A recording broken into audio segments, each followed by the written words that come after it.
la gravité de ce message que vous allez entendre. Et je voudrais vraiment marquer le point auprès de vos téléspectateurs. Ceci est beaucoup plus qu'un show ordinaire, beaucoup plus qu'une conversation de salon. Mais je prie vraiment du fond du cœur pour tous ceux qui écoutent ce message de le prendre avec beaucoup de sérieux et en considération.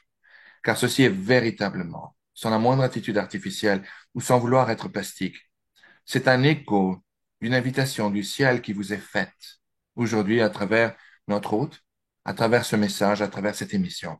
Prenez-en bien compte.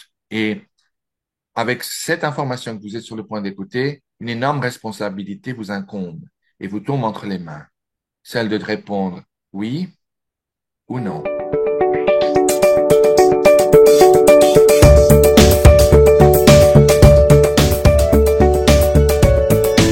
Bonjour, mon nom est Susanna, bienvenue à ma chaîne. Merci de vous abonner. Aujourd'hui, nous allons continuer notre conversation avec Monsieur Xavier Herral et nous allons découvrir ensemble le secret ou les secrets de la salette. Bienvenue, Monsieur Herral, je suis ravie de vous revoir.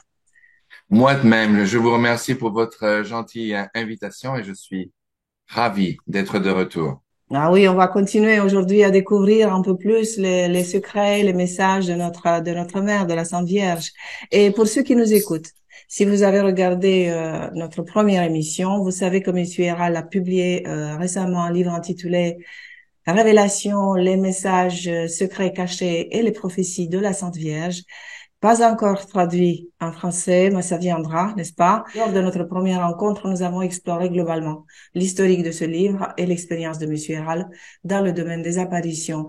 Monsieur Herral, j'ai eu des commentaires des amis catholiques qui ont regardé notre émission avec Mhm. beaucoup d'intérêt, car ils n'étaient pas au courant du tout de l'existence de votre livre, avec un seul reproche que nous n'avons Ah, pas donné plus de détails sur le contenu du livre. Et donc, je fais un peu mea culpa car c'est moi qui a voulu en fait décrire le contexte avant de rentrer dans les détails.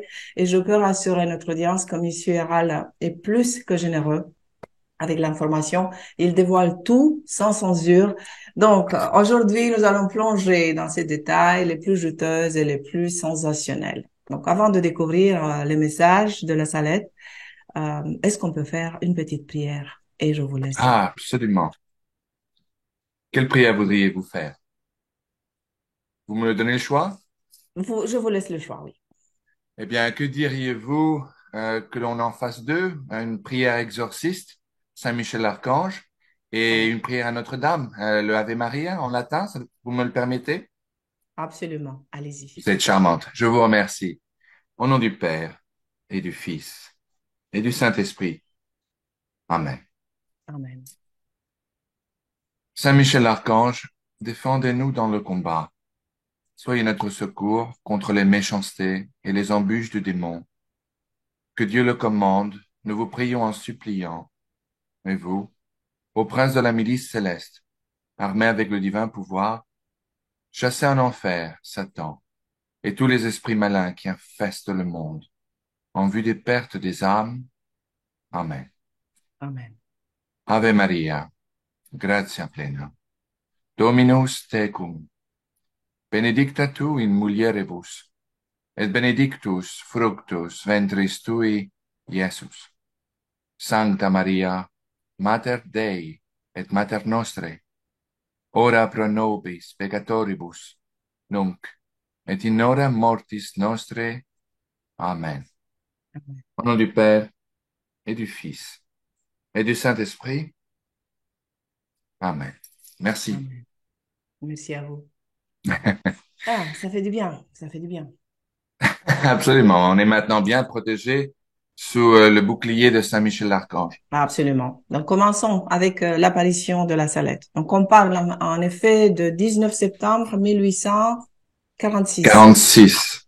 Quand Exactement. une belle dame apparaît à deux enfants, Mélanie et Maximin, sur la montagne de la Salette pour demander aux pécheurs de se convertir. Donc, euh, vous commencez avec cette apparition, votre livre. Est-ce que c'est la première apparition de cette série, si on peut l'appeler comme ça en France ou partout dans le monde? Il y a eu d'autres avant. Et pourquoi est-elle si importante pour vous? Écoutez, elle est très importante. Je dirais même que c'est une des pierres angulaires des apparitions mariales dans l'histoire de l'Église aujourd'hui. Cette apparition, vous pourriez dire, est le début d'une série d'autres qui ne font que la compléter, ou plutôt que la complémenter, n'est-ce pas? Vous verrez dans un moment, quand je vous lirai une lettre que Mélanie Calva a écrite au pape pour lui faire un rapport sur un message en particulier, Notre-Dame lui dit clairement que ce message en particulier ne doit pas être répété avant 1858. Oui. Or, en 1858, c'était le début des apparitions de Lourdes, n'est-ce pas? Il y a là un pont qui est évident. Wow. Quand je travaillais avec l'abbé René Laurentin, avant qu'il devienne monseigneur, nous en avions parlé. Cela est très clairement une évidence due au fait qu'il y a une complémentation des deux apparitions, des deux cas d'apparition. D'un côté, une seule apparition qui donne un message qui, comme vous allez le voir, est d'une gravité sans nom. Et de l'autre côté, un cas d'apparition de la Vierge Marie où pratiquement elle reste silencieuse, à part 5 secrets qui sont révélés à Bernadette Soubirous et plus tard découverts, comme ceux de la Salette, dans une boîte de fer cachée, et également comme ceux de la Salette, dans les profondeurs de la librairie du Saint-Siège du Vatican. C'est incroyable. Donc, pour revenir au cas de la Salette, ce ne fut qu'une seule apparition à deux jeunes bergers qui à peine commençaient le premier chapitre de leur vie.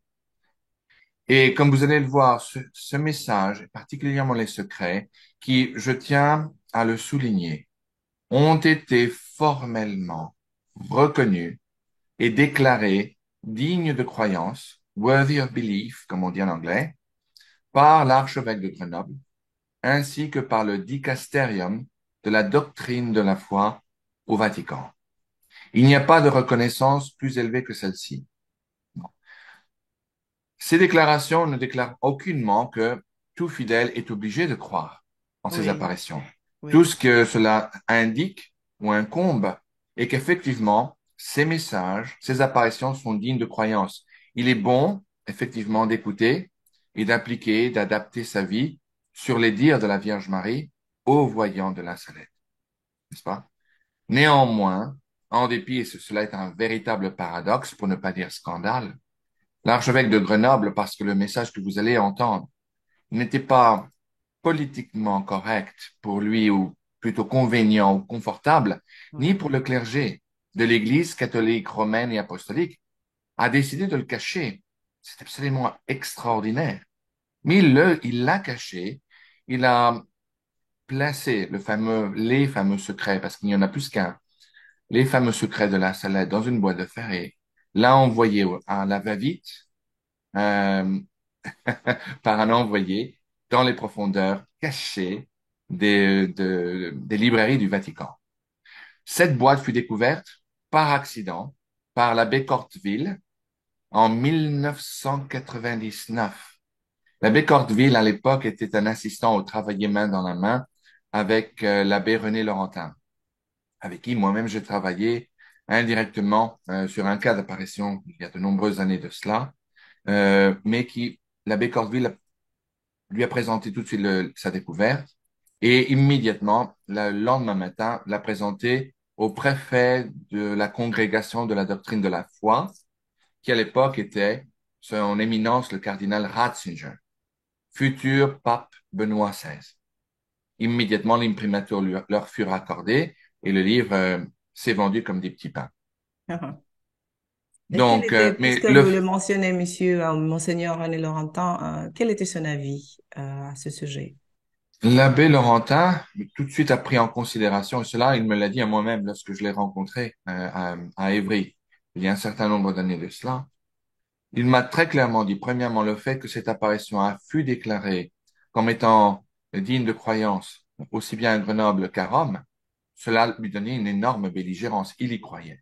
Surtout qu'il n'y avait aucunement la moindre contradiction entre le dogme de la foi et Oui. les enseignements dans les saints évangiles et ce qu'apportait ce message. C'était en fait, entre autres, une description de l'Apocalypse, d'après le livre de l'Apocalypse. C'était parfaitement en parfaite synchronisation. L'abbé Laurentin a d'ailleurs placé son nom dans un livre qui fut écrit en coordination et en association avec l'abbé Corteville. Donc, mais comme vous allez le voir, ce qui est très important, avant de commencer à parler de la gravité de ce secret, c'est d'être absolument conscient que ce message, ce cas d'apparition, a été étudié en profondeur et a été déclaré, a été approuvé localement en Grenoble et à Rome. Cela donne une énorme belligérance. Une dernière parenthèse avant de commencer à attaquer le message en soi. Oui, L'abbé Laurentin m'avait très clairement expliqué que l'objet, ou plutôt la politique d'approche de l'Église vis-à-vis de quelconque lieu d'apparition doit être au tout début hostile. Cela est absolument impératif. L'abbé Laurentin m'a expliqué, vous savez, Xavier, euh, parfois c'est contre bonne nature, bon cœur qu'on doit le faire. Simplement parce que l'autorité nous a été donnée par le Christ à travers Saint Pierre de pouvoir discerner ce qui vient de Dieu et ce qui vient d'ailleurs, pour ne pas dire autre chose. Donc oui, nous devons toujours faire de certaines approches de façon hostile, car nous avons l'autorité de pouvoir le discerner. Si cela vient de Dieu, il n'y a rien qu'aucun homme sur terre, aucun ange, aucun pape ne puisse faire pour détourner les projets de Dieu. À ce moment-là, l'Église doit reconnaître qu'effectivement, si cela est en conjonction et en parfaite synchronisation avec les enseignements du Christ dans les saints évangiles et en accord au dogme de la foi, nous devons reconnaître que c'est digne de croyance. Si effectivement cela ne vient pas de Dieu, cela s'effondrera. Et en effet, il est notre obligation, il est notre responsabilité qui nous a été donnée à travers le Christ, à travers Saint Pierre, de pouvoir faire attention et surtout de ne jamais déclarer un lieu d'apparition comme étant euh, réel ou digne de croyance pour que plus tard il soit découvert que cela ne fut pas le cas, que cela fut une rouerie. Voyez-vous? oui, Donc, il en vient même de la crédibilité et de la belligérance de l'Église catholique à faire extrêmement attention et à ne pas juger favorablement un lieu d'apparition qui plus tard puisse s'avérer être une rouerie. tout à fait, tout à À fait. ce moment-là, j'ai compris. Et il avait parfaitement raison. Et c'était sujet à un autre lieu d'apparition en Europe que nous étions en train de discuter. Je ne comprenais pas pourquoi l'Église était toujours si hostile au tout début.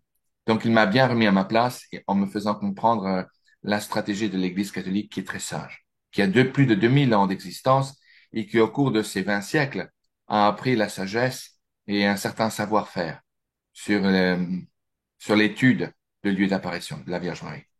Pour en revenir au message lui-même. Alors, quand la Vierge Marie finalement est apparue aux deux petits bergers de la Salette, Oui, elle est apparue tout de suite sur un jouet que les enfants avaient construit. C'était une forme de maison avec certaines pierres que les enfants de la région appelaient généralement un paradis, n'est-ce pas? Donc, tout de suite, et cela n'était pas accidentel, la Vierge Marie, premièrement, une boule de lumière leur était apparue et s'était posée sur ce paradis que les enfants avaient monté. Et immédiatement, cette boule s'était transformée et dessinée la silhouette d'une femme qui était assise dans des proportions naturelles, n'est-ce pas, normales, mais qu'une femme qui pleurait assise en, en pleurant dans ses mains. L'apparence de cette dame n'était pas du tout l'apparence traditionnelle que l'on se fait de la Vierge Marie, généralement avec le voile, avec un sache, enfin avec une robe, etc. C'était une apparence plutôt différente. Elle portait une couronne et elle portait des chaînes avec un crucifix qu'elle portait euh, sur sa poitrine. Et elle pleurait.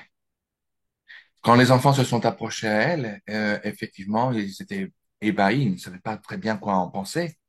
Et c'est là où la Vierge Marie leur a finalement révélé un message public.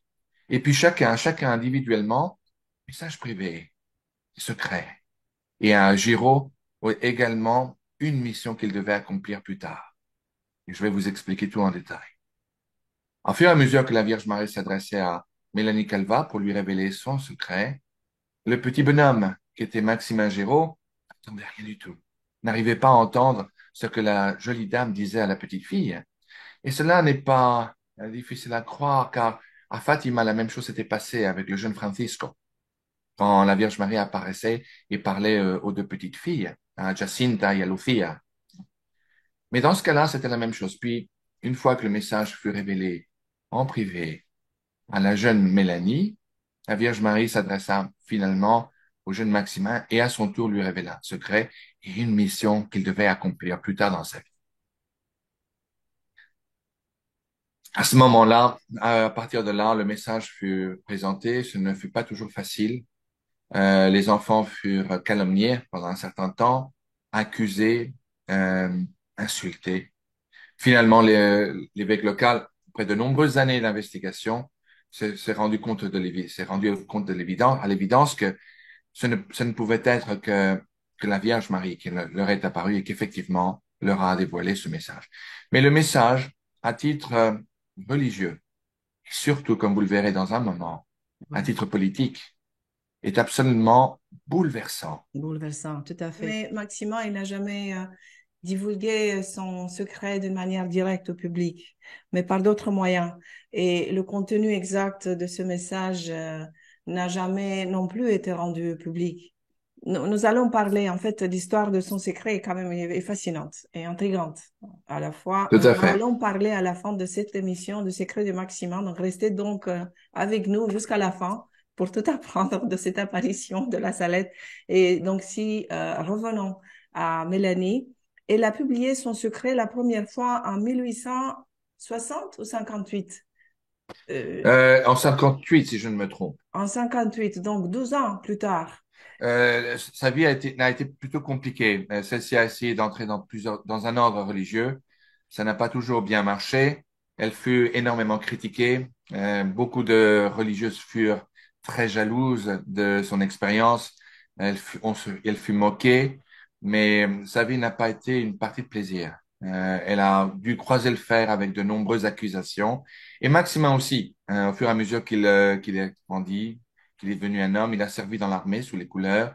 On l'accusait d'avoir bu, etc. Mais et ce que vous avez dit est très intéressant. Effectivement, il n'a pas révélé publiquement son secret, mais nous avons le témoignage du comte de Vancey, qui était un ami du comte de Chambord et qui là a révélé publiquement, enfin, à travers une lettre qu'il a écrite à sa famille, lors d'une rencontre entre Maximin Géraud et le comte de Chambord, dont je vais vous expliquer. Oui, oui, oui, Cela, on va garder oui, le désert. absolument. Oui, on va garder le secret à la fin. Mais quelle a été en fait la position de l'Église à ce moment-là, au moment de Ah, l'apparition? Il me semble que la validation a été assez rapide parce qu'on a eu des miracles, on a eu des guérisons, il y a oui. eu cette fontaine qui s'est remise à couler, etc. Donc, ça a été assez rapide pour que Confirmation. l'apparition soit validée, non? Absolument. Il y a eu des guérisons miraculeuses de gens qui sont venus faire des pèlerinages à la Salette, n'est-ce pas? Il y a eu effectivement une source d'eau qui est apparue, qui a causé d'innombrables sortes de guérisons et de conversions miraculeuses, y compris de gens qui étaient agnostiques, athées, même des Oui. protestants, même d'autres dénominations chrétiennes se sont convertis à l'Église catholique. Ça a été absolument extraordinaire. Tout cela était très difficile à ignorer pour l'Église catholique, qui, comme vous le savez, on a adopté une approche plutôt hostile pour essayer de démasquer de ce qui est de ce qui n'était pas, comme Tout ils à devaient faire, comme leur devoir le dictait. À la fin, il était absolument devenu impossible d'ignorer le fait que le message était tout à fait en accord à la doctrine de la foi et surtout aux enseignements du Christ et au livre au chapitre de la révélation de la Bible. Finalement, l'Église, après un certain nombre d'années, a décidé de déclarer leur approbation de ce lieu d'apparition ils ont préparé un dossier également à Rome qui également a confirmé l'approbation de l'archevêché local. Donc donne énormément de belligérance à ce cas d'apparition et de crédibilité. Crédibilité Alors, à ce que, oui. Donc, pour tout à arriver au fait. message de Mélanie, on dit que cette visite de la Salette se détache de toutes les autres car ce message est et je cite, synthèse prophétique sans équivalent, car le secret est l'Apocalypse de Saint Jean actualisé. Est-ce que vous pouvez commenter avant de commencer à lire le message? Tout à fait. Je vais de dire que c'est sans précédent, cela est vrai. Mais je voudrais rajouter que la gravité de ce message que vous allez entendre. Et je voudrais vraiment marquer le point auprès de vos téléspectateurs.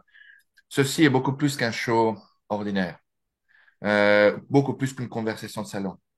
Ce message, je suis habitué à le faire en anglais, étant donné que j'habite principalement aux États-Unis, bien que je fais la navette tout le temps entre la France et les États-Unis. Mais ce message, c'est ce show que nous faisons, comme ce que je fais aux États-Unis. Et je le fais maintenant en espagnol également. Nous avons eu plus d'un demi-million de viewers en Amérique latine, depuis le Mexique jusqu'à la Tierra del Fuego, non? Plus d'un demi-million de viewers en moins d'un mois. Nous espérons faire la même chose en France. Je suis français jusqu'au bout des ongles et je suis profondément amoureux de mon pays. J'aime mon peuple, j'aime ma nation, j'aime notre culture et notre histoire. Mais je prie vraiment du fond du cœur pour tous ceux qui écoutent ce message de le prendre avec beaucoup de sérieux et en considération. Car ceci est véritablement, sans la moindre attitude artificielle ou sans vouloir être plastique, c'est un écho d'une invitation du ciel qui vous est faite aujourd'hui à travers notre hôte, à travers ce message, à travers cette émission. Prenez-en bien compte. Et avec cette information que vous êtes sur le point d'écouter, une énorme responsabilité vous incombe et vous tombe entre les mains, celle de répondre oui ou non. Tout à fait. Donc, donc, pour ce qui a trait au message de Mélanie Calvin, euh, Oui, l'importance de ce message a principalement deux bases. Un aspect prophétique, de nature prophétique, sur ce qui va arriver ou ce qui allait arriver à partir de 1846 jusqu'à nos jours. En accord au dire de Maximin Giraud, le message n'est pas une épée de Damoclès qui est sur le point de nous tomber sur la tête, ni même un ultimatum. C'est une admonition dans laquelle la Vierge Marie nous dit, mes enfants, si vous continuez à rouler à 200 km à l'heure en direction de ce mur, vous périrez. Il est temps de tourner le volant, 45 degrés, si vous voulez vous sauver. Cela est le message de la Salette, comme ce fut également sa continuation à Fatima, à Tilly d'abord, en Normandie, un lieu d'apparition qui fut également approuvé par son évêque local, à Fatima, et plus tard à Akita, au Japon, n'est-ce pas? oui, Donc, le message est le suivant. Toutes les admonitions, toutes les prophéties qui vont être soumises et que l'on va vous faire écho maintenant, peuvent être changées vis-à-vis, ou plutôt, si l'humanité, si l'homme répond présent, attend, s'il accepte l'invitation à la conversion, attend, tout à fait comme à Ninive. Rappelez-vous Fatima, la Vierge Marie fut très claire. La Vierge dit, si l'homme ne se convertit pas à temps, si l'homme ne revient pas à mon fils, alors il y aura une seconde guerre mondiale qui sera pire que celle-ci. Et si l'homme ne revient pas à mon fils et ne se convertit pas, la Russie propagera ses erreurs à partir dans le monde entier. C'est-à-dire que le passage était clairement décrit au conditionnel, comme à Ninive. Le décret fut clair et sans bagage. Il fut clairement décrété que Ninive serait pulvérisée, dû au péché de sa population et de son roi. Quand Jonas fut envoyé, il avait pour mission de donner une dernière chance de conversion au peuple de Ninive. Heureusement, par, par probablement inspiration du Saint-Esprit, ils furent convaincus, ils décidèrent de faire la pénitence, de demander pardon du fond du cœur, et la sentence fut éliminée.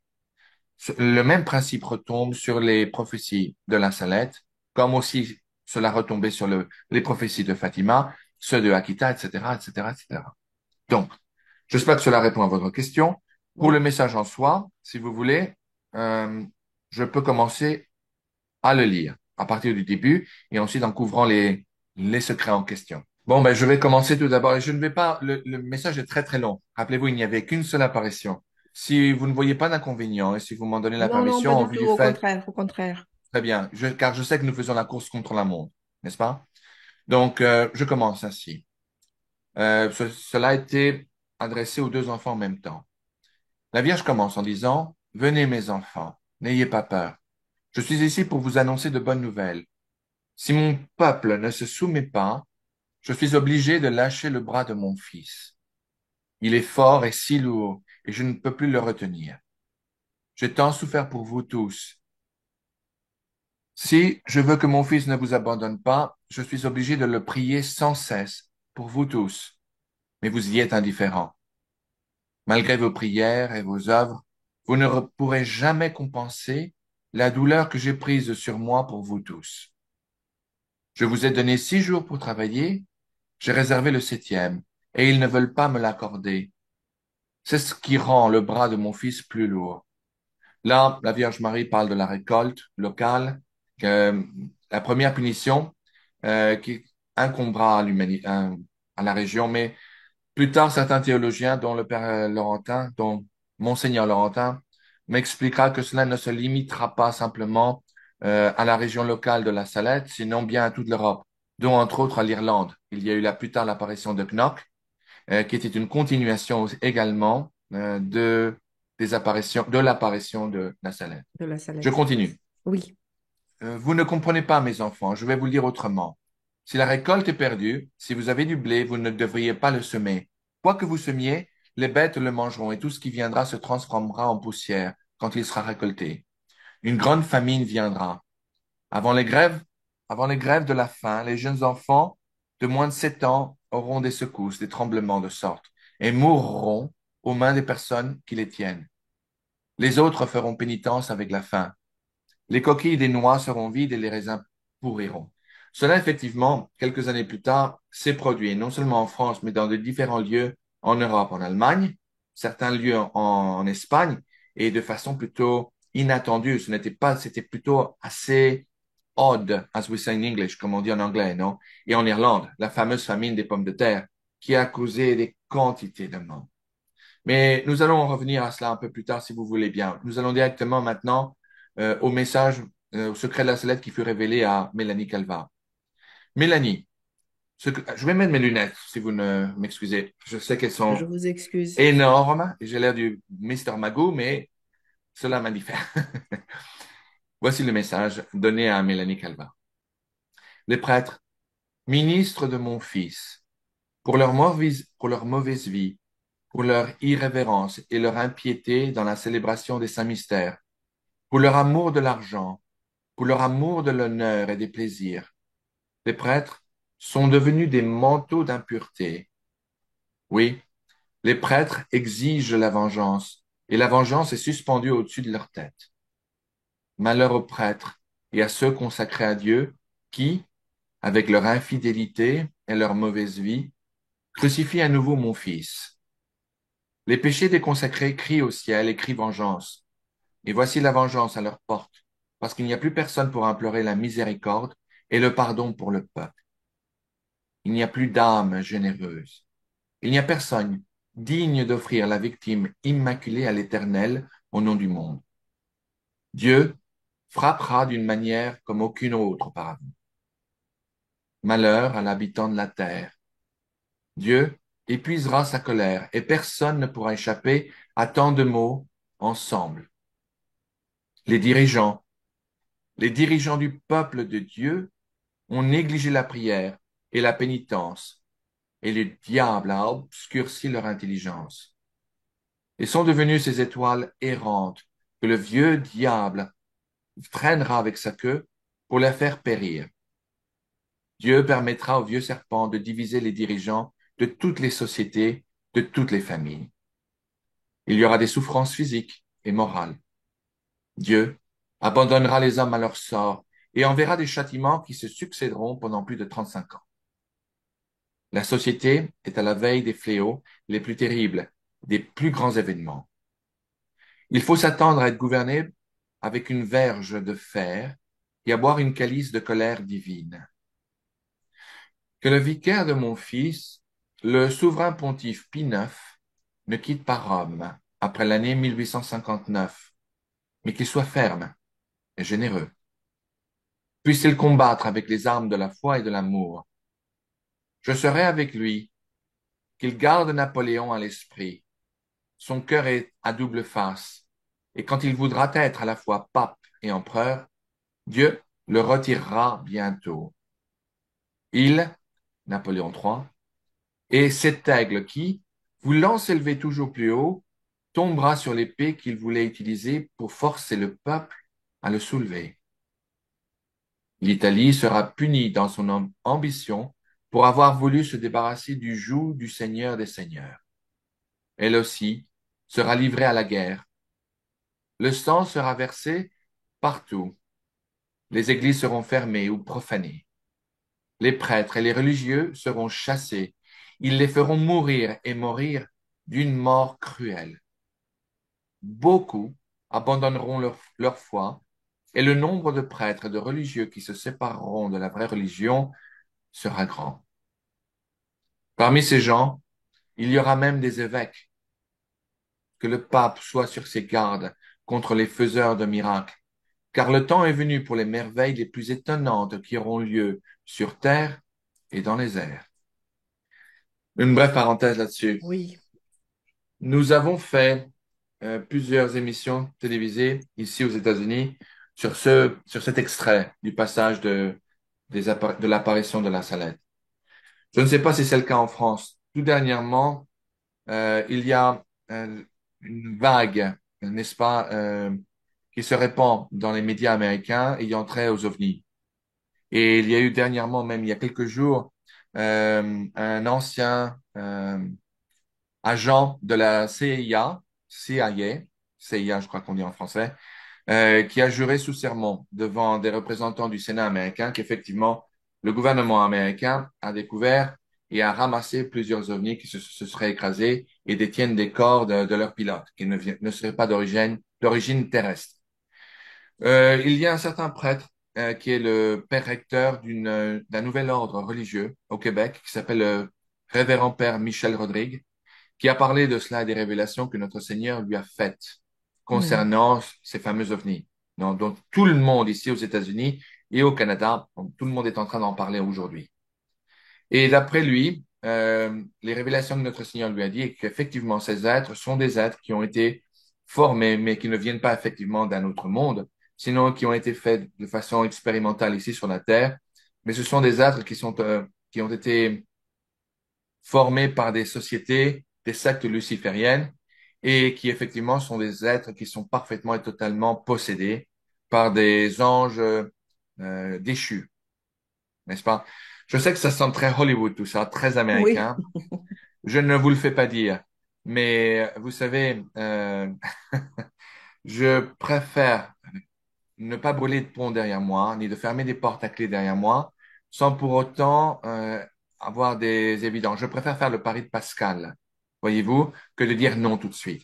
C'est une erreur de dire oui pour des cas aussi extrêmes, aussi bien que de dire non, sans avoir étudié la chose en profondeur et surtout sans parti pris.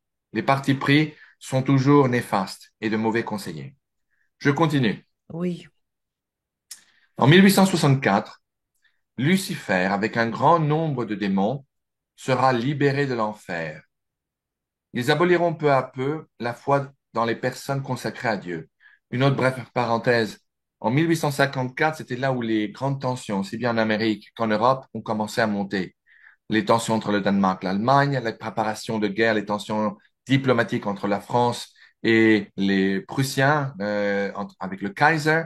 En Amérique, il y avait déjà la guerre de sécession. Enfin, c'était vraiment la danse de Saint-Guy. Il n'y avait pas, le monde n'avait ni queue ni tête. C'était un peu tout et son contraire. Ils, les démons, aveugleront de telle sorte que, à moins qu'ils ne reçoivent une grâce particulière, ces gens prendront l'esprit de ces anges maléfiques. Beaucoup de religieux, perdront la foi et perdront beaucoup d'âmes. Les livres mauvais seront nombreux sur la terre et les esprits des ténèbres répandront partout une relaxation universelle sur tout ce qui implique le service de Dieu.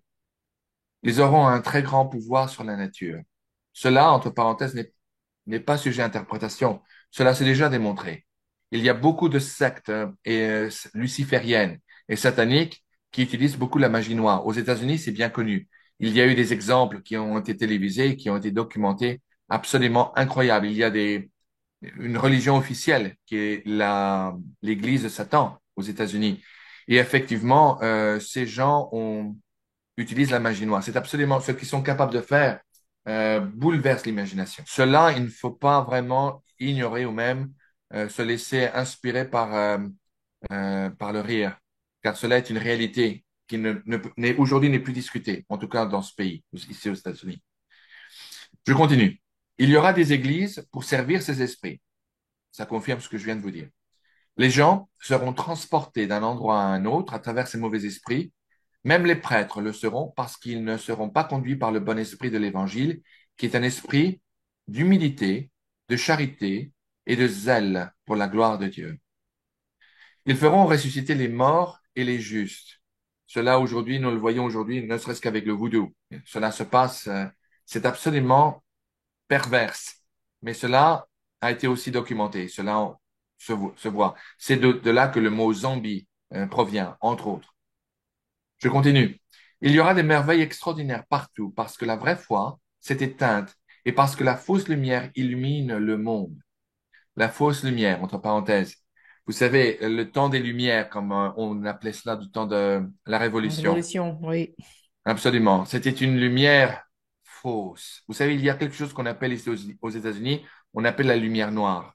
Vous savez, ce motto, liberté, égalité, fraternité, ça sonne très bien. Ce qu'on oublie de dire dans les livres d'histoire, c'est que pendant la Révolution et pendant le Premier Empire, il y avait certains révolutionnaires, certains républicains qui semblaient tout de même, jusqu'à ce jour, plus égaux que d'autres, n'est-ce pas? Plus fraternels que d'autres. Et cela, aujourd'hui, on le voit sous le mandat d'Emmanuel Macron, avec cet esprit mielleux, ce français si bien prononcé, doucement pour attirer l'attention et l'admiration des gens. Mais les gens ne sont pas dupes. Les gens se rendent parfaitement compte que tout ça n'est rien d'autre qu'un mirage qui est basé sur une médiocrité et sur un grand mensonge, n'est-ce pas? Et on en reviendra là-dessus plus tard quand je vous parlerai du fameux secret de Maximin Giraud. Je continue. Oui. Malheur aux princes de l'Église qui seront occupés à amasser les richesses, ou plutôt richesse sur richesse, à sauvegarder leur autorité et à dominer avec fierté. Le vicaire de mon fils devra beaucoup souffrir, car pour un temps, l'Église sera livrée à une grande persécution. Ce sera le temps des ténèbres. L'Église connaîtra une crise effrayante. Cela, on le voit déjà Donc aujourd'hui. ici, on parle de quelle période? Ici, il n'y a pas d'année qui est mentionnée, mais il me Non. semble que l'Église sera livrée à une grande persécution. Ce sera le temps des ténèbres. L'Église connaîtra une crise effrayante. Je ne connais pas. Peut-être que vous pourrez m'éclairer là-dessus si vous pensez qu'il y a une autre période de temps qui distingue cette description. Mais je ne connais pas aujourd'hui, dans le temps où nous vivons, où l'Église passe et vit littéralement une guerre civile. Je ne crois pas qu'il y ait de temps plus graves que ceux que nous vivons aujourd'hui. Les temps des ténèbres dont la Vierge Marie en parle aujourd'hui, il me semble que c'est le temps des scandales. Combien de scandales a-t-on découvert sur la pédophilie parmi des milliers de prêtres, d'évêques et même de cardinaux?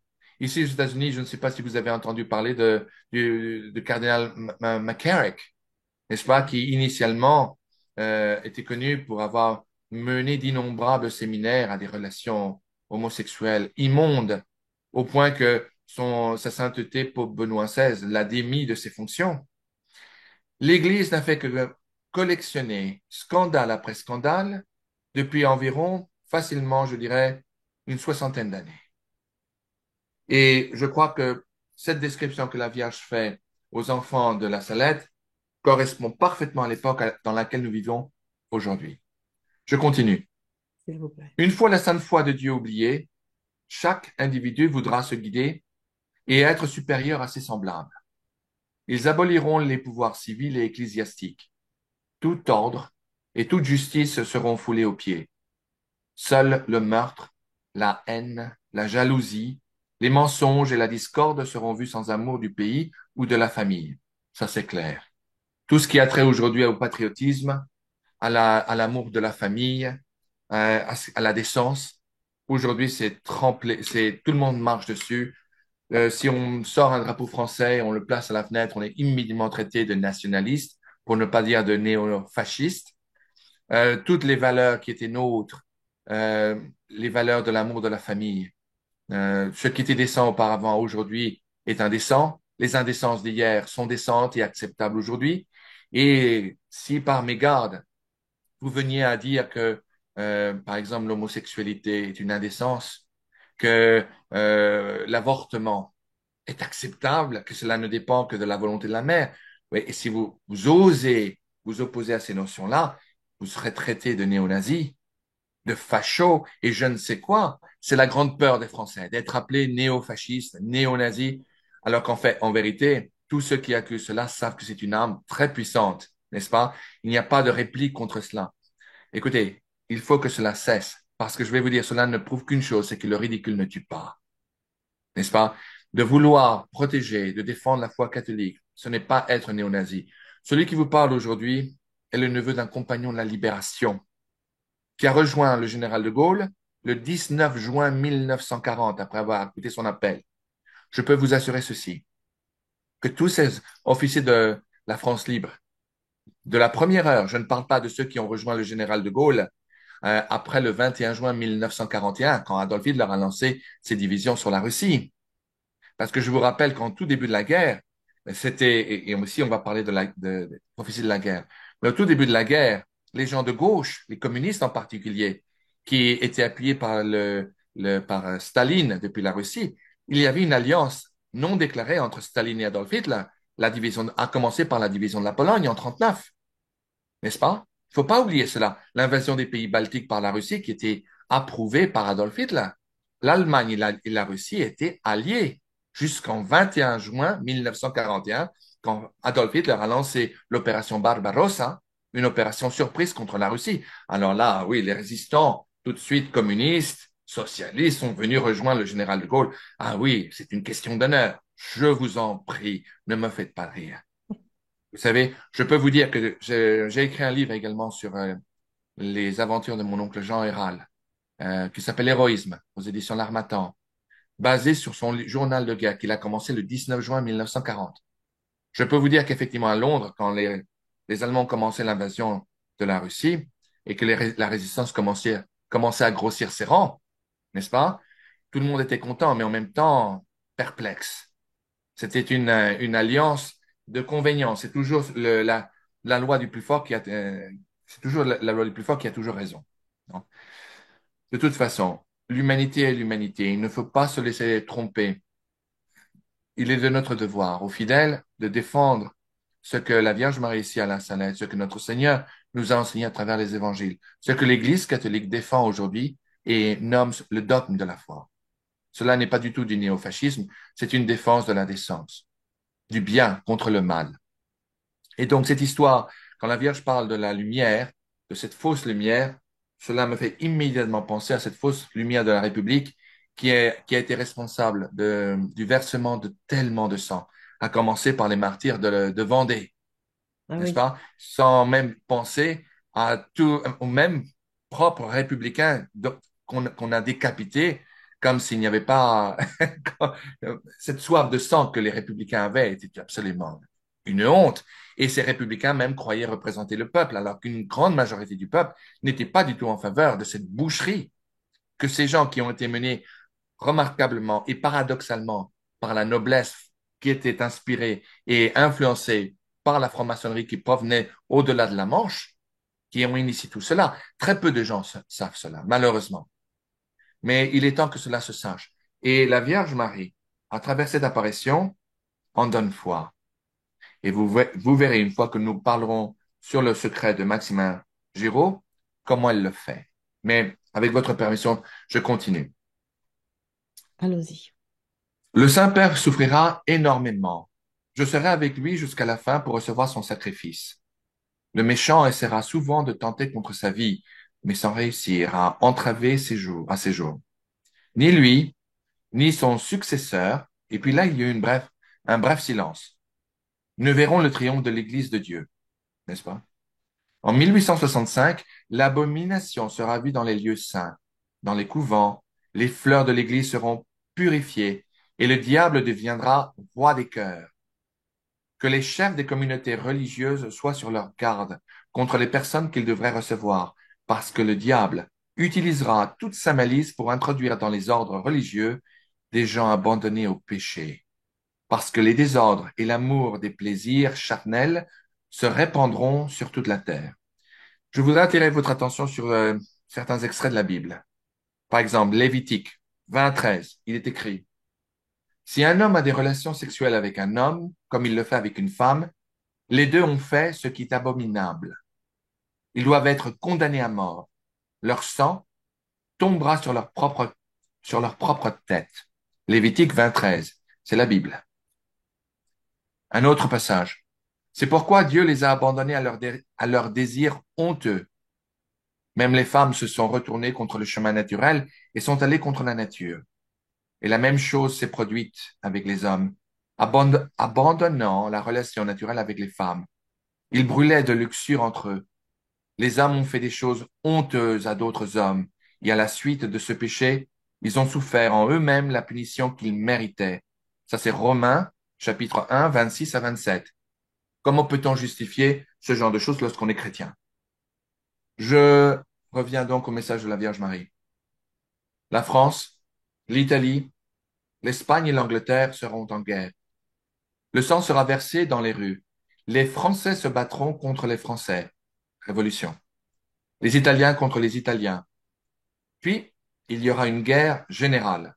Une guerre générale, c'est un autre mot pour une guerre mondiale. Celle-ci qui sera effrayante.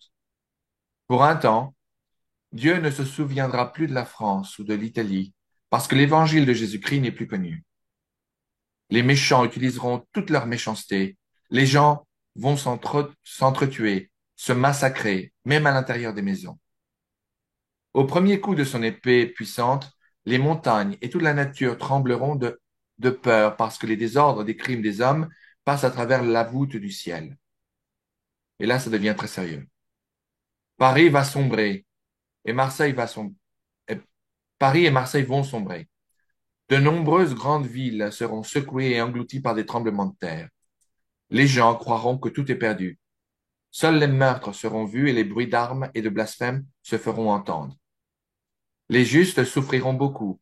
Leurs prières, leurs pénitences et leurs larmes monteront au ciel, et tout le peuple de Dieu demandera pardon et miséricorde, et demandera aussi mon aide et mon intercession.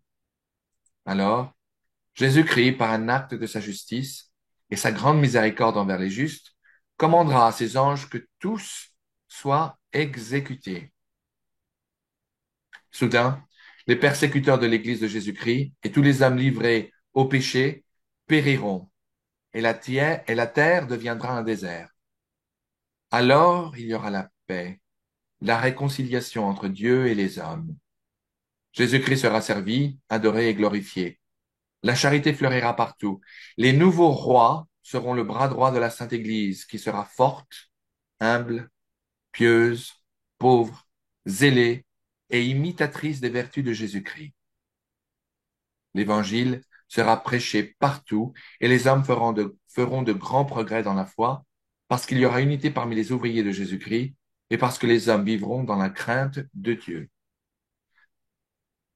Là, on parle de choses qui sont très, très sérieuses. C'est le début des grandes prophéties à partir de notre temps, du XXe siècle. Là, la Vierge Marie parle que Paris sera détruit, que Marseille va sombrer. La Vierge mentionne que de grandes villes seront secouées et englouties par des tremblements de terre, désastres naturels. Puis il parle qu'il y aura beaucoup de bruit d'armes et de blasphèmes qui se feront entendre. Beaucoup de fidèles souffriront, etc., etc. Puis il parle d'un événement où les persécuteurs de l'Église de Jésus-Christ et tous les hommes livrés au péché périront et la terre deviendra un désert. Cela fait référence, et cela j'en ai parlé entre autres également à Monseigneur Laurentin, il y a d'autres théologiens ici aux États-Unis, cela fait référence à une situation qui, encore une fois, peu de Français ne croient. Il s'agit d'un cas qui a été annoncé entre autres par Saint Padre Pio, entre autres, et qui s'appelle les 3 jours de noirceur ou les 3 jours d'obscurité, 3 Days of Darkness en anglais. Cela a été reconnu comme étant digne de croyance, aussi bien par l'Église locale de Grenoble, comme je vous l'ai dit, mais également par le Vatican. Et non seulement à travers ce cas, mais à travers d'autres cas d'apparition, comme entre autres également celui de Tilly, qui a De été Rodin. reconnu Oui. formellement en Normandie et par des écrits et des révélations qui ont été faites à travers Saint Padre Pio, le stigmatiste, à travers deux lettres qu'il a écrites sur demande du Saint-Siège, expliquant exactement ce qui va se passer pendant ces 3 jours d'obscurité, de noirceur. Je recommande également à vos téléspectateurs de lire et de s'intéresser également aux apparitions de l'Aphrodite à travers Marie-Julie Janis, une femme extraordinaire, stigmatiste, informellement reconnue et approuvée par son évêque local, Monseigneur Fournier, au mois de juin, je crois, si je ne me trompe, c'était le 6 juin 1876. Elle parle avec grand détail des révélations ayant trait aux 3 jours d'obscurité qui sont supposés avoir lieu. Je continue. Cette paix entre les hommes ne sera pas très longue. 25 ans de récolte abondante vous feront oublier que les péchés des hommes sont la cause de tous les problèmes qui viennent sur terre. Un précurseur de l'Antichrist, ainsi que les troupes de nombreuses nations combattront le vrai Christ, le seul sauveur du monde. Il versera une grande quantité de sang et voudra détruire l'adoration de Dieu afin de s'apparaître comme un Dieu lui-même. La terre sera frappée de toutes sortes de blessures. Il y aura des guerres jusqu'à la dernière guerre, qui seront menées par les 10 rois de l'Antichrist, qui auront tous le même but et qui seront les seuls à gouverner le monde. Avant que cela n'arrive, il y aura une fausse paix dans le monde. Tout le monde ne pensera qu'à être distrait et à se distraire. Les méchants commettront toutes sortes de péchés, mais les enfants de la Sainte Église et les enfants de la foi, mes vrais imitateurs, grandiront dans l'amour de Dieu et dans les vertus qui me sont les plus chères. Âme heureuse et humble, guidée par le Saint-Esprit, je lutterai avec eux jusqu'à qu'ils atteignent la plénitude de l'âge. La nature exige vengeance pour les hommes et tremble de peur en attendant ce qui va arriver à la terre souillée par les crimes. Tremble, terre. Et vous, qui faites profession de servir Jésus-Christ et qui en vous-même vous adorez, tremblez. Il vous livrera à son ennemi parce que le Dieu saint est corrompu. De nombreux couvents ne sont plus les maisons de Dieu, mais les pâturages d'Asmodée et de sa famille. Asmodée si vous le voyez dans le Wikipédia ou dans le dictionnaire, c'est le nom d'un grand démon dédié à l'impureté sexuelle. C'est à cette époque que l'Antichrist naîtra d'une religieuse hébraïque, une fausse vierge, qui communiera avec le vieux serpent, le maître de l'impureté. Son père sera évêque. Cette Ça, révélation c'est est grave, d'une hein. gravité sans nom. À la naissance, l'Antichrist, vomira des blasphèmes. Il aura des dents. En un mot, ce sera le diable incarné. Il poussera des cris effrayants, mais il fera des merveilles. Il se nourrira d'impureté. Il aura des frères qui, bien qu'ils ne soient pas comme lui, les démons incarnés, seront les enfants du mal. Quand ils auront 12 ans, ils seront remarqués par les victoires courageuses qu'ils remporteront. Bientôt, chacun d'eux sera la tête des armées, assisté par les légions de l'enfer. Cette révélation est une des pierres angulaires du secret de la Salette. C'est extrêmement grave. Il y en a une autre qui vient tout de suite, qui, je dirais, est tout aussi grave, sinon même plus. Les saisons vont changer. La terre ne produira que de mauvais fruits. Les étoiles perdront leur mouvement régulier. La lune ne reflètera qu'une faible lumière rougeâtre. L'eau et le feu donneront au globe terrestre des mouvements convulsifs et d'horribles secousses qui engloutiront les montagnes et les villes. Alors là, préparez-vous. Rome perdra sa foi et deviendra le siège de l'Antéchrist. Les démons de l'air avec l'Antichrist feront de grandes merveilles sur la terre et dans les airs, et les hommes deviendront de plus en plus pervertis. Dieu prendra soin de ses fidèles serviteurs et des hommes de bonne volonté. L'évangile sera prêché partout, toutes les nations auront la connaissance de la vérité. Alors ici, c'est très, très grave. Non seulement l'Antichrist est annoncé comme étant le fruit d'une relation illicite entre une religieuse euh, hébraïque, c'est-à-dire probablement palestine ou juive, et avec un évêque catholique, romain catholique. Non. Puis, il est formellement expliqué que Rome perdra sa foi et qu'il deviendra le siège de l'Antéchrist. Ici, on dénonce un pontife qui sera un Antéchrist. Il ne faut pas, il faut nommer un chat un chat. Ce message est véritablement de la plus haute gravité et annonce également ce que le troisième secret de Fatima annoncera également 71 ans plus tard. Et cela, je l'écris dans mon livre, Revelations, qui sera très bientôt traduit en français. Il est de plus intéressant de noter que les deux secrets similaires à la Salette et à Fatima ont été scellés et cachés par l'Église pendant des décennies. Cela, je le répète, je sais que j'ai l'air d'un vieux disque rayé qui a tendance à se répéter, mais ce message a été étudié, ces prophéties ont été étudiées et approuvées localement et par le Vatican. Cela n'est pas sujet à interprétation. Je continue. J'adresse un appel urgent à la terre. J'appelle les vrais disciples de Dieu, vivants qui règnent dans les cieux. J'appelle les vrais imitateurs du Christ, fait homme, le seul et vrai sauveur des âmes. J'appelle les âmes mes vrais dévots, ceux qui se sont donnés à moi pour les conduire à mon Fils. Ceux que, c'est-à-dire, je porte dans mes bras, ceux qui ont vécu par mon esprit. Il est temps pour vous de sortir et de vous présenter pour illuminer la terre. Allez vous montrer comme mes enfants bien-aimés. Je suis avec vous et en vous, tant que votre foi est la lumière qui vous illumine en ces jours de douleur. Que votre zèle vous donne fin de la gloire et de l'honneur de Jésus-Christ. Combattez, enfants de lumière. Vous qui voyez quelques-uns, vous qui voyez quelques-uns, car voici le temps des temps, la fin des fins. L'Église sera éclipsée, le monde sera consterné. Mais voici Enoch et Elijah, remplis de l'Esprit de Dieu. Ils prêcheront avec la force de Dieu, et les hommes de bien croiront en Dieu, et beaucoup d'âmes seront réconfortées. Je vous prie de m'excuser, j'ai prononcé à l'anglaise Enoch et Elijah. Je voulais dire Enoch et Élie en français. Je vous prie de m'excuser pour ma prononciation anglo-saxonne. Ils feront de grands progrès en vertu du Saint-Esprit, et ils condamneront les erreurs diaboliques de l'Antichrist. Malheur aux habitants de la terre, il y aura des guerres sanglantes et des famines, des pestes et des maladies contagieuses. Nous en avons déjà connu une. Il y aura des pluies composées d'horribles grêlons.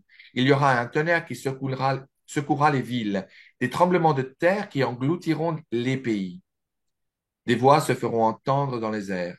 Les hommes se cogneront la tête contre les murs. Ils demanderont la mort. Et d'autre part, la mort sera leur torture. Le sang sera versé partout. Qui pourrait gagner si Dieu ne raccourcit pas le temps de cette période difficile? Par le sang, les larmes et les prières des justes, Dieu se laissera émouvoir. Enoch et Élie seront mis à mort. La Rome païenne disparaîtra. Le feu du ciel tombera et consumera 3 villes. L'univers entier sera frappé par la terreur, et beaucoup seront séduits parce qu'ils n'ont pas adoré le vrai Christ qui vit parmi eux. C'est l'heure, le soleil s'assombrit, seule la foi survivra. Le moment est venu. L'abîme s'ouvre. Voici le roi des rois des ténèbres. Voici la bête avec ses sujets qui s'appelle le sauveur du monde. Il se lèvera avec un air d'orgueil pour aller au ciel.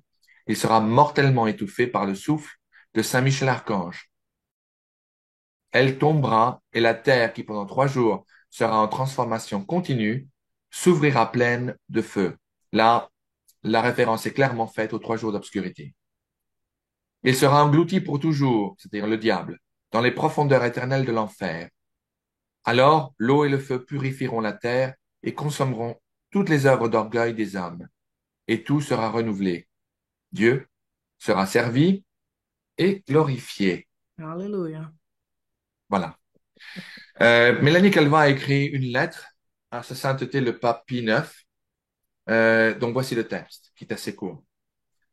Voici le secret que la Sainte Vierge Marie m'a donné sur la montagne de la Salette le 19 septembre 1846. Ouvrez les guillemets. Mélanie, je vais te dire quelque chose que tu ne répéteras à personne. Le temps de la colère de Dieu est venu. Si, quand vous avez dit au peuple ce que je vous ai dit auparavant, et alors ce que je vous dirai de plus, si après cela ils ne se convertissent pas, en d'autres termes, si la face de la terre ne change pas, Dieu se vengera des peuples ingrats et des esclaves du diable. Mon fils exercera son pouvoir. Paris, cette ville souillée par toutes sortes de crimes, périra irrémédiablement. Marseille sera détruite dans peu de temps. Quand ces choses se produiront, le désordre sera complet sur terre. Le monde s'abandonnera à ses passions impies. Le pape sera persécuté partout. Vous serez abattus. Ils voudront le tuer, mais ils ne pourront rien faire. Le vicaire de Dieu triomphera à nouveau. Les prêtres, les religieux et les vrais serviteurs de mon Fils seront persécutés et beaucoup mourront pour la foi de Jésus-Christ. Une famine régnera en même temps. Une fois que toutes ces choses auront eu lieu, beaucoup de gens reconnaîtront la main de Dieu sur eux. Ils seront convertis et feront pénitence pour leurs péchés. Une très brève parenthèse. À l'Aphrodite, à travers Marie-Julie Janier, et à travers un lieu d'apparition, entre parenthèses, qui fut approuvé, comme je l'ai dit, indirectement, informellement, on va dire, à travers une lettre écrite par son Excellence Monseigneur Fournier en juin 1876. Et à travers un lieu d'apparition dans le nord de l'Espagne, qui n'a pas encore été approuvé, mais qui n'a pas non plus été condamné, qui est toujours sujet à investigation. Ce village s'appelle Garabandal. La Vierge Marie a révélé un autre secret qui fait qui porte foi à cet extrait du message de la Salette.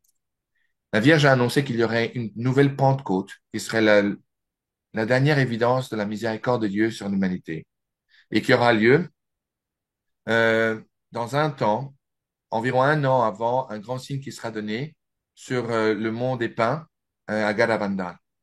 Cette expérience qui démontrera la main de Dieu sur les âmes des hommes s'appelle donc El Aviso en espagnol, l'illumination des consciences en français, The Warning en The anglais. warning. Exactement.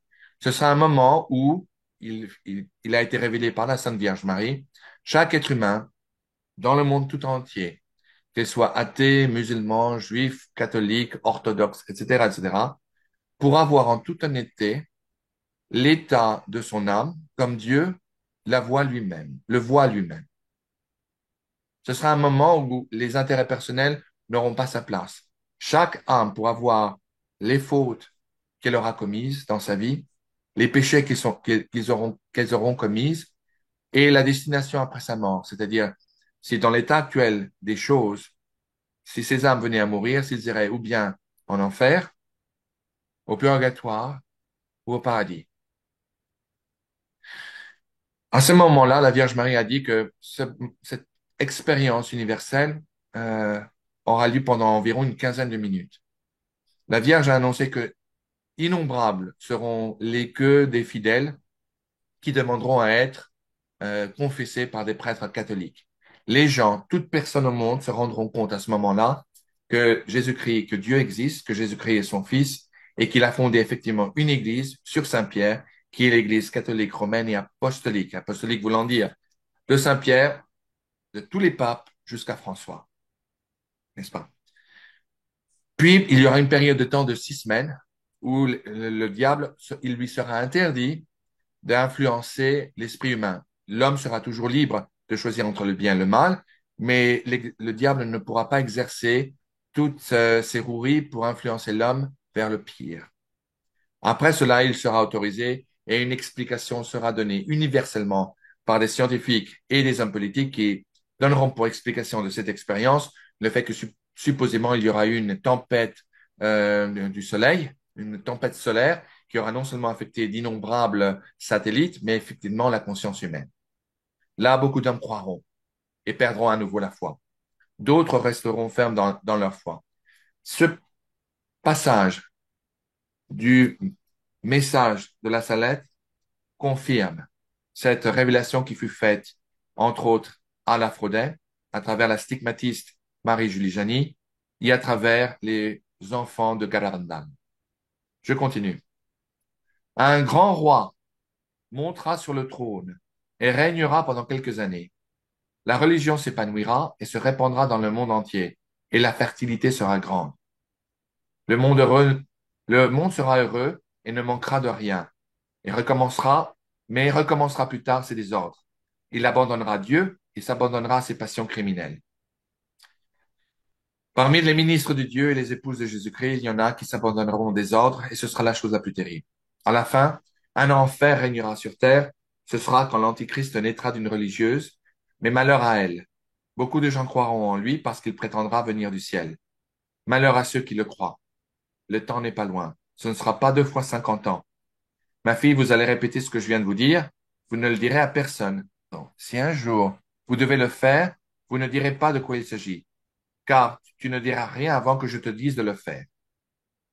Je demande à notre Saint-Père le Pape de me donner sa sainte bénédiction, signée Mélanie Mathieu, pastorat de la Salette, le 6 juillet 1851.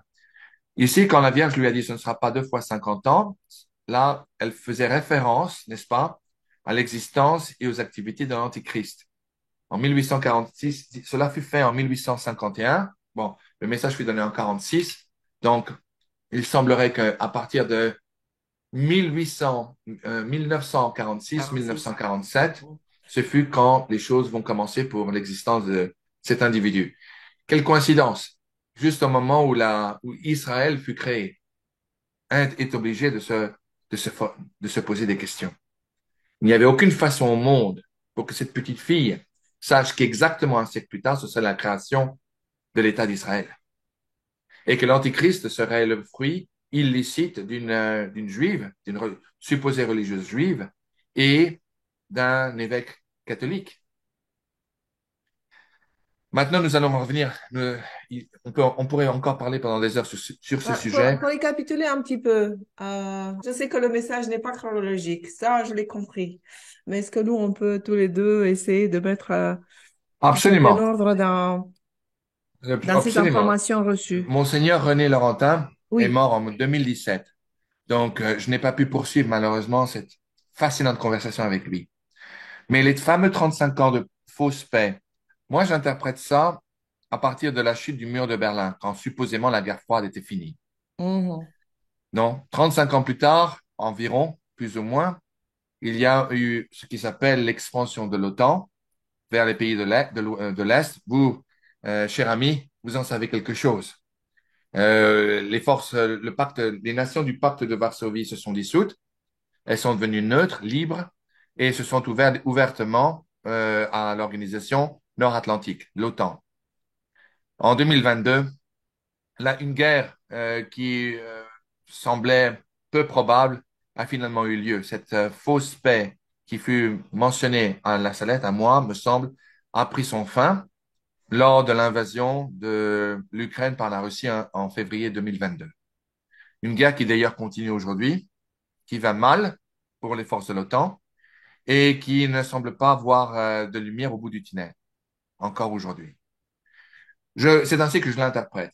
Il est clairement expliqué dans ce message, comme nous l'avons entendu, que les Français se battront contre les Français et les Italiens contre les Français. Cela annonce très clairement une révolution, une guerre civile. Il ne faut pas chercher très loin, il me semble, pour en voir les débuts, surtout chez nous en France. Nous venons de voir il y a quelques semaines ce que c'est les Black Blocs, tous ces fameux Français de papier font aujourd'hui de leur identité, de leur supposée nationalité d'accueil. Donc, ce début de guerre civile qui est mentionné dans les prophéties de la Salette, nous commençons déjà, d'ores et déjà à les voir. Je dirais même qu'on a déjà commencé à les voir dès le début de 2018 avec les Gilets jaunes, n'est-ce pas?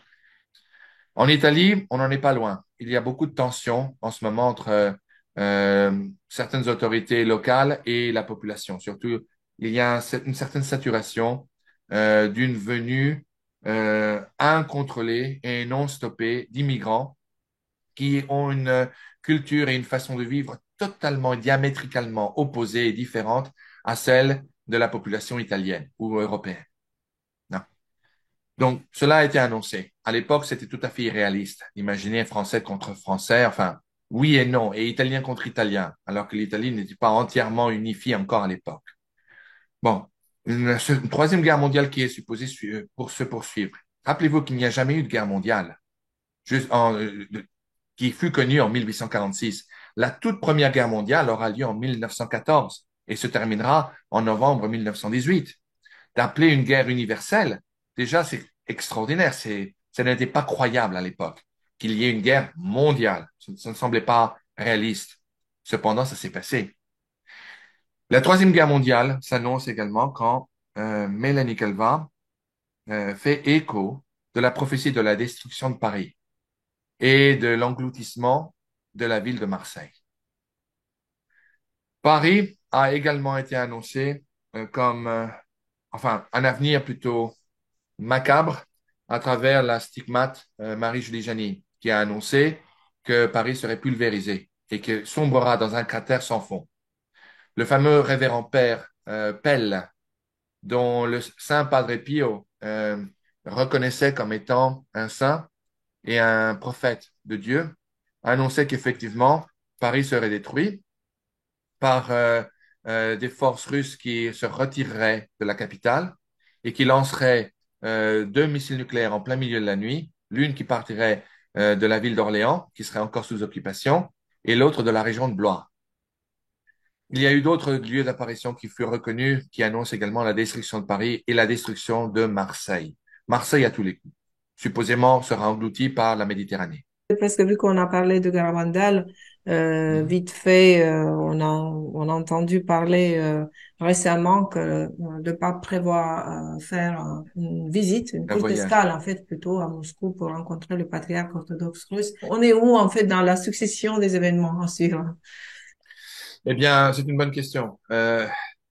Les, les choses ne sont pas encore très claires de ce côté-là, bien qu'il y ait un indice qui a été donné par une voyante, Marie-Julie Janin. Mais je vais en venir là-dessus. Concernant le voyage du pape à Moscou, effectivement, et cela, j'ai eu trois interviews aussi aux États-Unis ces 2 derniers jours concernant cette déclaration du Saint-Siège. Effectivement, le pape est supposé se rendre, si je ne me trompe, au mois de septembre en Mongolie. Il a déclaré qu'il aimerait rencontrer le patriarche russe orthodoxe Kirill à l'aéroport international de Moscou pour pouvoir parler d'un plan de paix qui fut discuté, qui fut soumis déjà au tout début de l'année à la commission orthodoxe russe au Saint-Siège au début de cette année. Oui. Un traité de paix dont le pape a déjà fait allusion lors de son retour de son voyage en Hongrie il y a quelques mois de cela, n'est-ce pas? Donc, effectivement, Conchita González, la voyante principale, je dirais, des Oui. apparitions de Garabandal, a annoncé que pendant que la Vierge Marie lui aurait dit que pendant une période de temps où l'Église se dédierait à un synode de toute première importance, aujourd'hui l'Église est en train de passer par le fameux synode de synodalité, n'est-ce pas? Que pendant cette période de synode, et elle fut corrigée par sa mère, parce qu'à l'époque, il n'y avait pas de synode dans l'Église catholique. Et la mère pensait qu'elle faisait référence à un nouveau conseil. Et Conchita González a répondu à sa mère, non, non, non, la Vierge Marie a très clairement mentionné le mot synode, n'est-ce pas? À l'époque, il n'y avait aucune façon de pouvoir parler d'un synode.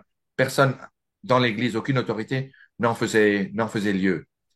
Donc, Conchita a donc fait écho du message. Pendant une période de synode très importante à l'Église, un pape irait à Moscou et lors de son retour, de nouvelles confrontations militaires se produiront en Europe et d'énormes tribulations suivront. Peu de temps après aura lieu la fameuse Pentecôte des consciences, n'est-ce pas, Et suivie donc, par un signe. il me semble que Conchita, elle a la date. La Sainte Vierge lui a donné une date précise de Absolument, pour l'apparition. le signe. Pour le signe. OK. Pour le signe. Et le warning, el aviso, l'illumination des consciences qui lui a été annoncée devrait avoir lieu environ dans une période d'un an avant.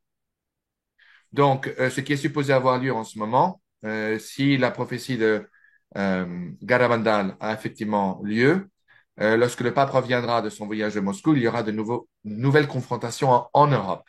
Aujourd'hui, nous savons les tensions qui existent, entre autres, entre la Serbie et le Kosovo, les disputes territoriales qui ont lieu sur leurs frontières.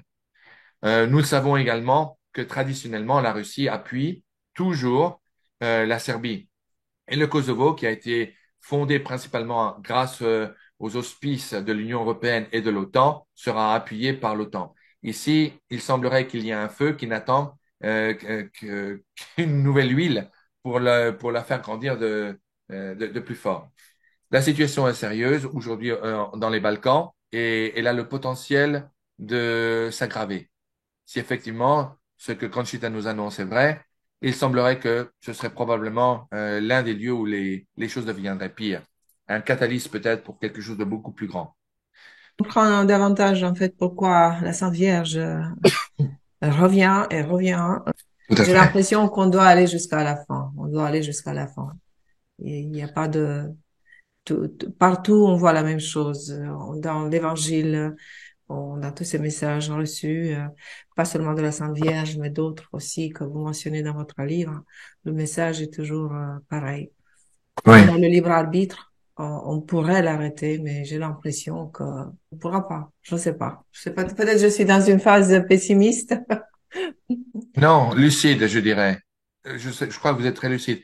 Le message, effectivement, comme vous dites, le ciel continue à envoyer sa mère, que ce soit à Banneux, que ce soit à Tilly, que ce soit à La Salette, à La Fraudet, à Saint-Nicolas en Argentine, à Betania, au Venezuela, à Kibeho, au Rwanda, tous ces lieux ont été approuvés. À Soufanié en Syrie, à Akita au Japon, le message de Akita, en accord au dire du cardinal Ratzinger, est en effet le troisième secret de Fatima. La Vierge continue à faire ce qu'elle a fait à Cana il y a 2000 ans. Elle est venue pour nous dire, faites tout ce que mon fils vous dit de faire. Pourquoi cela est-il nécessaire? Pourquoi est-ce que le ciel pense-t-il nécessaire de continuer à envoyer sa mère pour faire écho en fait des évangiles, des enseignements de son fils à travers les évangiles, à travers les enseignements catholiques? Pourquoi? Parce que malheureusement, comme la Vierge l'a dit ici au tout début de son message à la Salette, l'Église n'a pas fulfilled, n'a pas assumé correctement la mission qui lui a été donnée, de faire écho des messages du Christ, de l'Évangile. La conversion, principalement, à travers les messages de la Vierge Marie, se borne autour d'une ou orbite autour d'une certaine idée. La conversion urgente à travers la lecture et vivre les saintes écritures, particulièrement les saints évangiles, où le Christ nous a donné les enseignements d'une vie chrétienne. Secondo, la prière. Principalement, la Vierge nous demande de prier le Saint Chapelet, le rosaire. Elle nous demande de le prier tous les jours. Elle nous demande également de vivre les sacrements de l'Église catholique, romaine et apostolique. Principalement, la confession, préférablement tous les premiers samedis de chaque mois. La Vierge nous demande également impérativement d'aller recevoir la Sainte Communion, si possible tous les jours, sinon pour le moins tous les dimanches, mais de recevoir le corps et le sang, l'âme et les divinités de son Fils Jésus-Christ à travers la consécration du Père qui célèbre la messe d'une façon digne et proprement préparée. C'est-à-dire, si vous êtes coupable ou si vous soupçonnez avoir commis un péché très grave, particulièrement un péché mortel, vous ne devez pas vous ne devez pas recevoir la Sainte Communion. Vous pouvez vous présenter les mains croisées devant le Père et demander une bénédiction. D'ailleurs, la Vierge a en une occasion indiqué très clairement que toute personne qui faisait cela et qui était sujet à un péché mortel recevait de grandes grâces, n'est-ce pas? Mais d'ailleurs, cela est écrit par Saint Paul également dans la Bible, dans le Nouveau Testament. Nous devons être dignement préparés pour recevoir le corps, là et le sang, l'âme et la divinité de notre Seigneur Jésus-Christ. Nous devons recevoir la confession avant de recevoir la sainte communion, sauf si c'est pour des péchés qui sont véniels. Ça, c'est différent. Vous pouvez recevoir la communion. Mais la Vierge nous demande, de façon très spéciale, la prière, la lecture des saintes écritures, la lecture et vivre les saints évangiles, les sacrements de l'Église catholique, la confession et la sainte communion.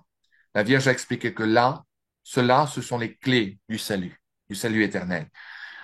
J'ai un immense respect pour les églises chrétiennes qui ne sont pas catholiques. Et je crois qu'il y a une voyante qui s'appelait Vasula Ryden, qui elle était orthodoxe. Monseigneur Laurentin l'appuyait et avait beaucoup d'affection pour elle.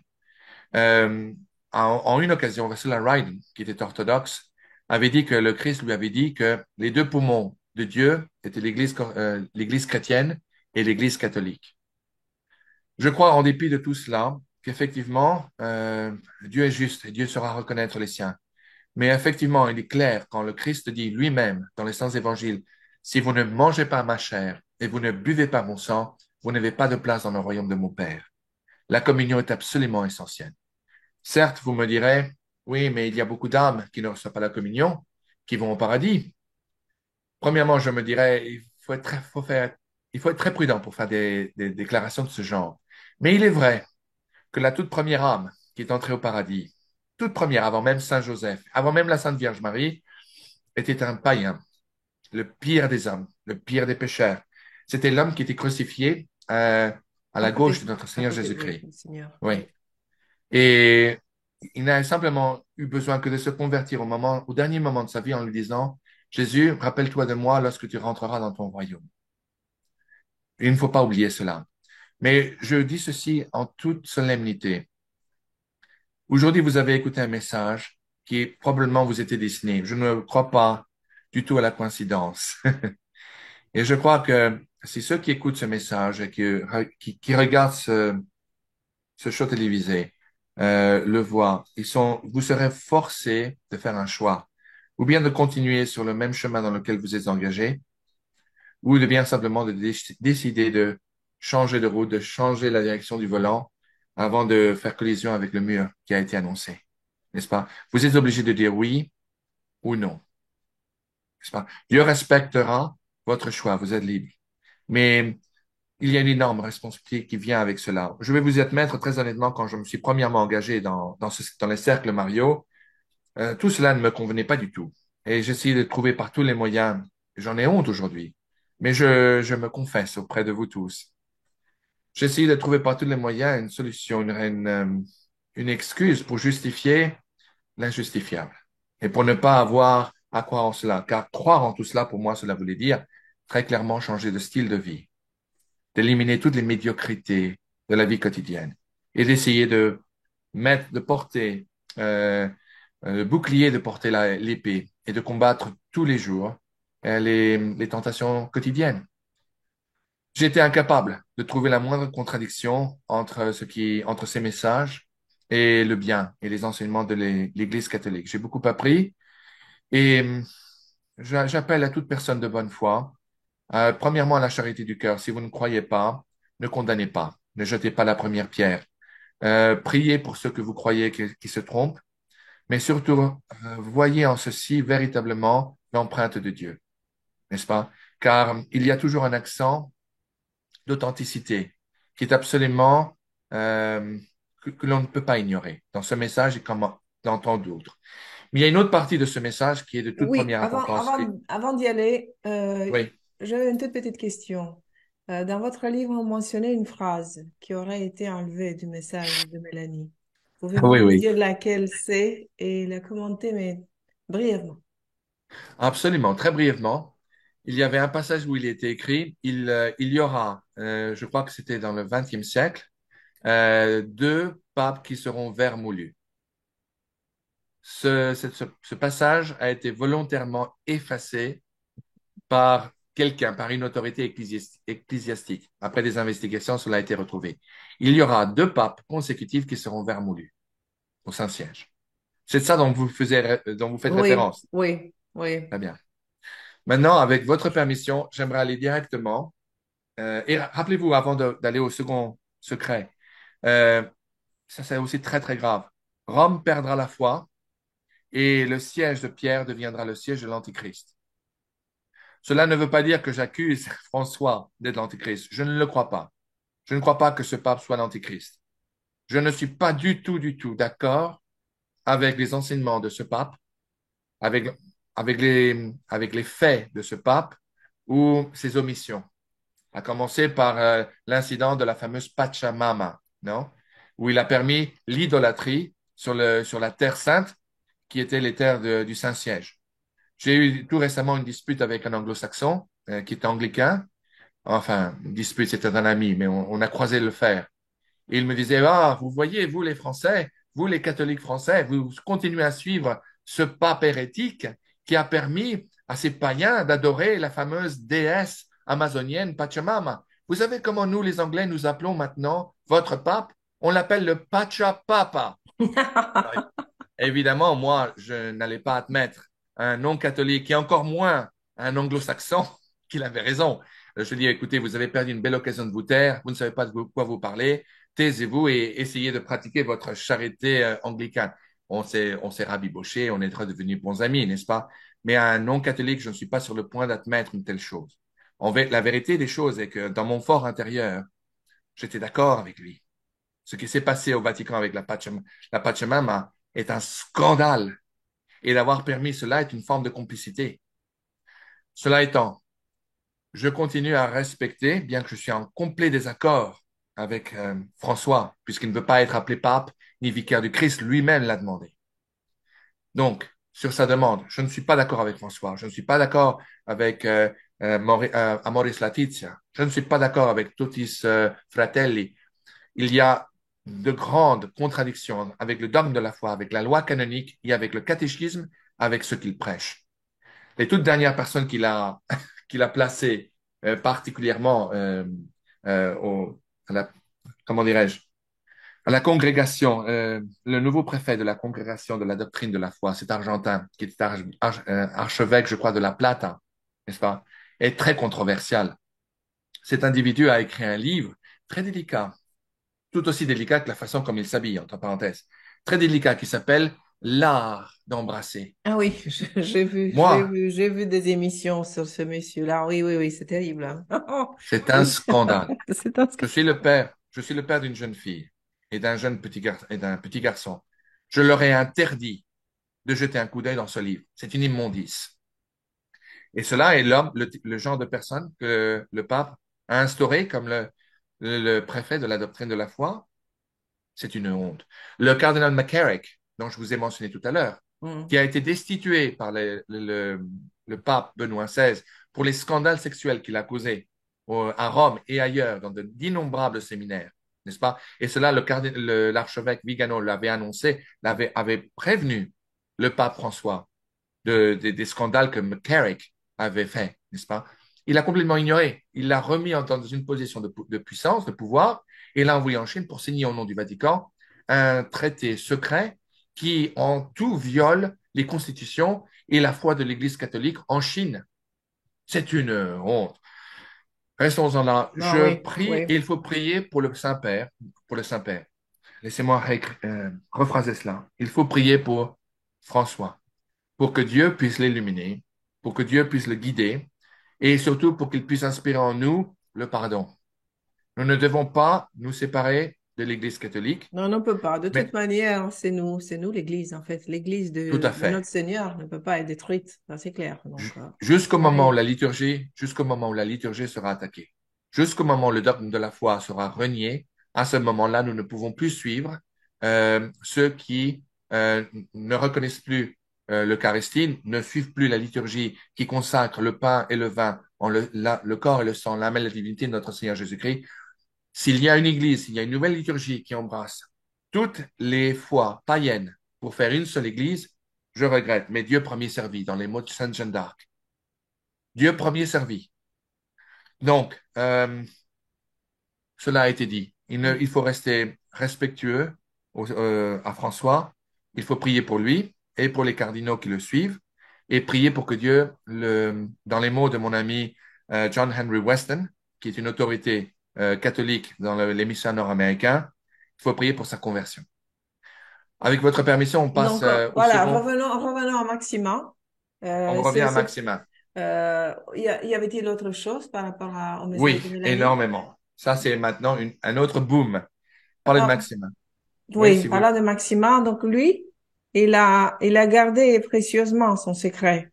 Donc, il Oui, a subi multiples interrogatoires. 4 ans plus tard, après l'apparition, donc en 1850, il est amené à Ars, n'est-ce pas? Vous connaissez l'histoire oui. au curé d'Ars qui avait cette réputation d'être un saint qui pouvait lire les pensées. Donc, pour tester en fait l'enfant avec l'espoir que le curé pourrait éventuellement lire le secret. Et donc, Maximin décide en fait de le prouver le contraire ou de le tester et lui dit le contraire, c'est-à-dire que il n'avait jamais vu ni la Vierge, qu'il n'y avait pas eu de secret et le curé le croit. En fait, et lui demande, j'ai trouvé ça mignon, de se confesser et de se rétracter. Donc ça crée un petit scandale. Il y a une autre commission d'enquête de 17 prêtres qui pour examiner en fait encore les guérisons, les miracles, voilà. Et ensuite, c'est l'archevêque de Lyon, vous me corrigez, c'est pas bien, qui est en même temps un conseiller du pape Pie IX, qui veut se rendre un médiateur entre le pape et l'évêque de Grenoble. Donnez-nous plus de détails par rapport à cette petite histoire. Effectivement, en vertu de de ce scandale, il fut demandé au petit Maximin d'écrire une lettre à Pie IX. Et il lui a écrit effectivement une lettre, dont voici le contenu. Oui, Euh, le 19 septembre 1846, nous avons vu une belle dame. Nous n'avons jamais dit que cette dame était la Sainte Vierge, mais nous avons toujours dit qu'elle était une très belle dame. Je ne sais pas si c'était la Sainte Vierge ou quelqu'un d'autre. Pour ma part, aujourd'hui, je pense que c'était la Sainte Vierge. Voici ce que cette dame m'a dit. Si mon peuple continue, ce que je vous dirai se produira plus tôt. Si cela change un peu, cela arrivera un peu plus tard. La France a corrompu l'univers. Un jour, elle sera punie. La foi s'éteindra en France et trois parties de la France ne pratiqueront plus la religion, ou presque. L'autre partie la pratiquera, mais sans vraiment le faire. Ensuite, après cela, les nations seront converties et la foi sera réilluminée partout. Un grand pays nordique, aujourd'hui protestant, va se convertir. Avec le soutien de ce pays, tous les autres pays du monde seront convertis. Avant que cela n'ait lieu, de grandes tribulations viendront dans l'Église, et partout ensuite, notre Saint-Père le Pape sera persécuté. Son successeur sera un pontife que personne n'attend. Ensuite, après cela, une grande paix viendra, mais elle ne durera pas longtemps. Un monstre viendra la déranger. Tout ce que je raconte ici se produira au siècle prochain ou au plus tard dans les années 2000. Maximin Giraud, euh, lettre au Très Saint-Père, le 3 juillet 1851. Non. Donc, mais ce qui n'est pas mais très est-ce que... connu est le suivant. Oui, dites. C'est que et cela fait partie également du secret de la salette donnée à Maximin Giraud. L'une des missions qui fut donnée par la Vierge Marie à cet enfant, était de rencontrer le comte Henri de Chambord, qui à l'époque, après la guerre franco-prussienne, habitait le château de Falstaff en Autriche, n'est-ce pas? La Vierge Marie a demandé à Maximin d'aller le voir, et de lui révéler le grand secret ayant trait au fils du roi martyr Louis XVI et Marie-Antoinette. Effectivement, il faut expliquer le contexte de l'époque. Après la guerre franco-prussienne, qui fut absolument un désastre pour la France, Napoléon III, l'empereur de France, pardon, l'empereur des Français, fut capturé par les Prussiens, fait prisonnier. La guerre fut perdue. Nous avons perdu en conséquence l'Alsace et la Lorraine. Ce fut une immense humiliation pour la France.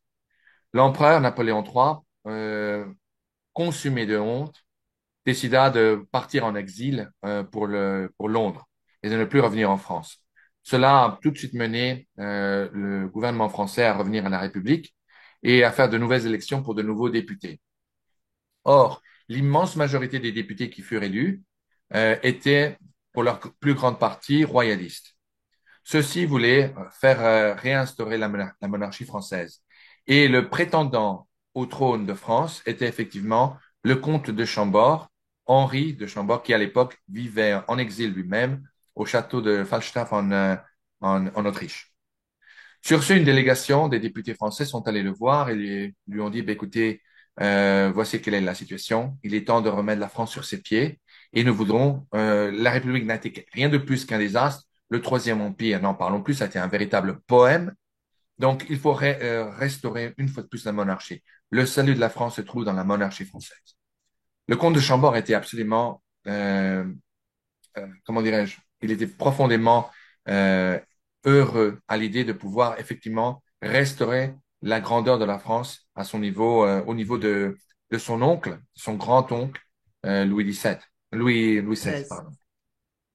Alors, sur ce, il était jubilant et c'était un homme absolument extraordinaire. C'était un catholique de toute première classe, pratiquant. Il avait une une ferveur absolument extraordinaire, excellent catholique et il était profondément amoureux de la France. Il était ravi à l'idée. Un jour, une de ses amies lui annonça qu'effectivement, le fameux voyant de la Salette voulait une entrevue avec lui. Savez-vous en Au quelle année début, cela a eu lieu? cela a eu lieu, si je ne me trompe, en 1873, 72, 73. Si je ne me trompe, sujet à confirmation. Mhm. Mais donc, au début, le comte n'était pas du tout particulièrement positif à l'idée de rencontrer ce voyant de la Salette. Il ne savait pas très bien quoi en penser. Mais finalement, il accepta et il demanda à son meilleur ami qui agissait en tant que son secrétaire, le comte de Vancey, Henri de Vancey également, d'être présent à la rencontre. Maximin Giraud était arrivé et tout de suite, un petit peu impressionné de voir ces deux grands messieurs, n'est-ce pas, en milieu de ce grand château d'Autriche. Mais Maximin a réussi à garder sa tête froide et demanda à parler au comte de Chambord en privé. Tout de suite, le comte de Vancey s'est levé pour les laisser parler tout seul. Mais il fut arrêté d'un geste de la main du comte de Chambord, lui demandant de bien vouloir rester là et de témoigner de leur De la réunion. rencontre. Mm. Il prit par l'épaule très gentiment Maximin, ils se sont éloignés un peu près d'une fenêtre du château. Et là, le comte de Vancey ne pouvait pas entendre ce qui se disait, mais il voyait son ami, Henri de Chambord, profondément ému. Il ravalait des larmes, il mettait sa main sur son front, il semblait vraiment bouleversé par ce que lui annonçait Maximin Giroud. Finalement, les deux reviennent.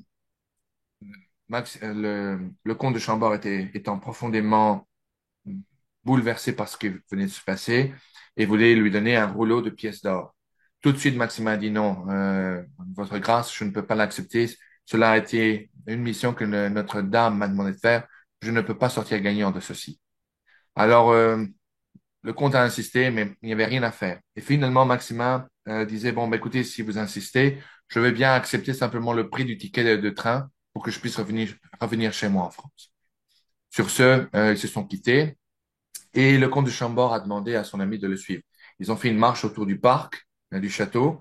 Et là, à un moment donné, au bord des larmes, le comte de Chambord lui dit, écoute, s'il te plaît, suis-moi, mais j'ai besoin d'être seul pour un petit moment. Si tu veux, marche derrière moi, mais j'ai besoin de me regrouper parce que vraiment, ce qui m'a été dit est absolument incroyable, Henri. Et le comte devant ça lui suivait et il entendait des exclamations du comte de Chambord qui marchait en disant, Mon Dieu, mais c'est pas possible. Comment est-ce possible? Comment est-ce que cela ne s'est pas su? C'est absolument ahurissant. Qu'est-ce que je vais faire? Mais qu'est-ce que je vais faire? Et finalement, le comte de Chambord appelle son ami qui le rencontre et lui dit, écoute, voilà, ce garçon m'a expliqué que l'un des secrets que Notre-Dame lui a révélé à la Salette est qu'en fait, le fils de Louis XVI et de Marie-Antoinette a survécu le temple et que le corps qui a été découvert dans la cellule du temple n'était pas celui de Louis XVII, du petit dauphin, mais en fait d'un jeune homme de 14 ans. Ce, le dauphin a été rescaté et a été sorti de France. Et son descendant sera appelé à un moment où la France sera dans une situation désespérée, à genoux. Il sera appelé par une âme privilégiée à revenir en France et à sauver la France et à se réasseoir sur le trône de mes aïeux. Alors, cela doit être et doit rester un secret, mon cher Henri, car cette révélation sera révélée au moment où Dieu le choisira.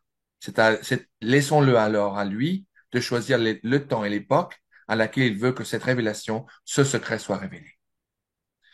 Quelque temps plus tard, je crois que c'était 24, 48 heures plus tard, le comte de Vancey a écrit une lettre à sa femme et à ses enfants en lui disant, écoutez, mes chers, mes bien-aimés, sachez, voici ce qui s'est passé, sachez ce qui s'est passé.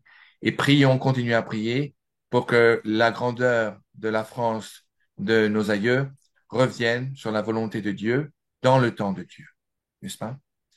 Et sur ce, la délégation du gouvernement français s'était rapprochée une fois de plus euh, au comte de Chambord pour des formalités qu'il fallait simplement remplir, pour s'entendre dire par le bon comte de Chambord qu'il devait trouver un prétexte sans pour autant révéler ce fameux secret. Pour s'entendre dire que bon, ben, que le comte accepterait maintenant le trône et la couronne, mais à une condition, que l'ancien étendard royaliste à fleur de lys soit à nouveau replacé au cœur de la nation et remplace le fameux tricolore. Le comité gouvernemental savait pertinemment bien que cela ne serait jamais accepté et que si autre chose, cela mènerait à une nouvelle guerre civile, ce qu'il fallait éviter à tout prix. Alors évidemment, ils ont refusé. Le comte de Chambord savait pertinemment bien que cette requête, cette exigence ne serait pas acceptée. C'est pour ça qu'il a, en fin de compte, il a utilisé ce prétexte pour ne pas accepter la couronne. Et quelque temps plus tard, il y avait, je ne me rappelle plus le nom de ce député, qui a écrit dans un article dans un magazine fameux à Paris que le comte de Chambord, l'héritier du trône de France, avait refusé la couronne pour un simple mouchoir. Donc, vous connaissez maintenant la véritable histoire de ce qui s'est passé. Vous connaissez le secret de la Salette. Un descendant suivant la loi salique, c'est-à-dire de père en fils, à partir de Louis XVII, qui était en lui-même le fils de Louis XVI et de Marie-Antoinette, sera appelé à venir en France pour sauver la France d'une situation tragique. D'accord à Marie-Julie Janis, qui était une âme victime, reconnue informellement une fois de plus, je le répète, par son évêque local en 1876, ce roi s'appellerait Henri V de la Croix, viendrait en France sur l'appel d'une voix privilégiée qui aura reçu pour instruction du ciel d'aller le chercher et de le ramener en France pour le délivrer d'une occupation partielle d'une invasion russe et musulmane qui proviendrait du sud de la France. Et que l'autre de ses missions, une fois la France libérée, sera de libérer l'Italie et d'y placer à Rome un nouveau pape qui serait un pape angélique. Wow. Nous Oui, arrivons à la fin de cette émission, mais au moins on a couvert tout ce qu'on voulait couvrir. Est-ce que nous pouvons la compléter avec une prière pour finir le tout? absolument. Quelle, quelle Oui, prière c'est voudriez-vous la prier? prière exorciste. De Saint Michel Archange? Oui. Très bien. Alors, au nom du Père et du Fils et du Saint-Esprit, Amen. Saint Michel Archange, défendez-nous dans le combat. Soyez notre secours contre les méchancetés et les embûches du démon. Que Dieu le commande, nous vous prions en suppliant. Et vous, ô prince de la milice céleste, armés avec le divin pouvoir, chassez en enfer Satan et tous les esprits malins qui infestent le monde en vue des pertes des âmes. Amen. Amen. Au nom du Père et du Fils et du Saint-Esprit. Amen. Et Amen. je vous remercie infiniment pour votre gentillesse et votre Oui. hospitalité. Pas de problème. Le plaisir est à moi. Je vous donne rendez-vous, Monsieur Hérald, prochainement, de toute manière, pour continuer cette D'accord. exploration des secrets et discuter un autre chapitre de votre livre. En gardant les yeux ouverts sur ce qui se passe dans le monde, peut-être que si entre-temps il y a quelque chose, on se revoit rapidement. Merci pour cette conversation. Merci à tous de nous avoir regardés. Gardez le cœur ouvert, l'esprit ouvert et à la prochaine. Au revoir.